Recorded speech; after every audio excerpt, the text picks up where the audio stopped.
اعوذ باللہ من الشیطان الرجیم بسم اللہ الرحمن الرحیم السلام علیکم۔ فیملی ڈانس نئی اصطلاح لگ رہی ہے، آج کل کافی لوگوں میں ہے، مگر آپ اتنے سنجیدہ کیوں ہوتے ہیں؟ دراصل شادی میں جب مہندی مایوں ڈولک کی رسم ہو اور گھر کی بچیاں بچیوں کی کزنز دوستیں ذرا سا ہلا گلا کر لیں تو اسے کہا جاتا ہے یہ کوئی اتنا بڑا مسئلہ نہیں ہے، تو آپ بھی مت بنائیں، چلیں مان لیا ہے، مگر ہوتا کیسے ہے؟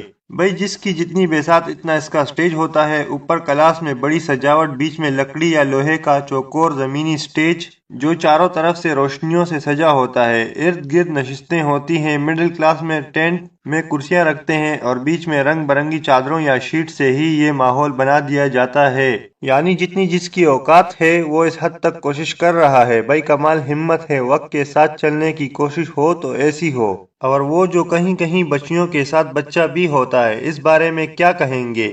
ارے وہ تو بھائیوں نے ہاتھ بٹا دیا، بھائی آخر فیملی ڈانس ہے تو کیا ہوا اگر اس کام میں بہنوں کے ساتھ ذرا سا ہاتھ لگا دیا؟ نہیں جناب، یاد رکھیے گا اس بھائی نے چاہے سگا ہو یا رشتے کا ذرا نہیں پورا پورا ہاتھ لگایا ہوتا ہے، کبھی ڈانس سٹیپس کے بہانے، کبھی شیطان کے اکسانے کے بہانے۔ اب اگر آپ کی غیر سنجیدگی ختم ہو گئی ہو تو ذرا اس پہلو پر بھی غور کر لیجئے کہ جسے آپ فیملی ڈانس کہہ رہے ہیں، اس طرح کے ناچ کے لیے پہلے باقاعدہ کھوٹوں یعنی ریڈ لائٹ ایریا سے طوائف زردیاں بلائی جاتی تھی۔ البتہ اب لوگ گھروں میں اپنی ہی شہزادیاں اس کام کے لیے تیار کر رہے ہیں، اپنی ہی بیٹیوں کو ان کاموں پر سراہتے ہیں، خود بھی دیکھتے ہیں، دوسروں کو بھی دکھاتے ہیں، ویڈیوز بنا بنا کر وائرل بھی کرتے ہیں۔ اور آفرین ہے ایسی میزبان خواتین پر جو ایسے ٹک ٹاکرز کو اپنے مارننگ شوز میں بلا کر داد و تحسین سے نوازتی ہیں، استغفر اللہ، کہ انہیں کوئی اعلیٰ چیز بنا کر پیش کرتی ہیں۔ جناب یہ کوئی اسلامک سٹڈیز، فزکس یا اردو میں گولڈ میڈلسٹ نہیں، کوئی فوجی ڈاکٹر پائلٹ نہیں، کوئی سائنسدان سلائی کڑھائی کی ماہر نہیں، کوئی کھلاڑی روبوٹکس میں اول فلاحی کاموں میں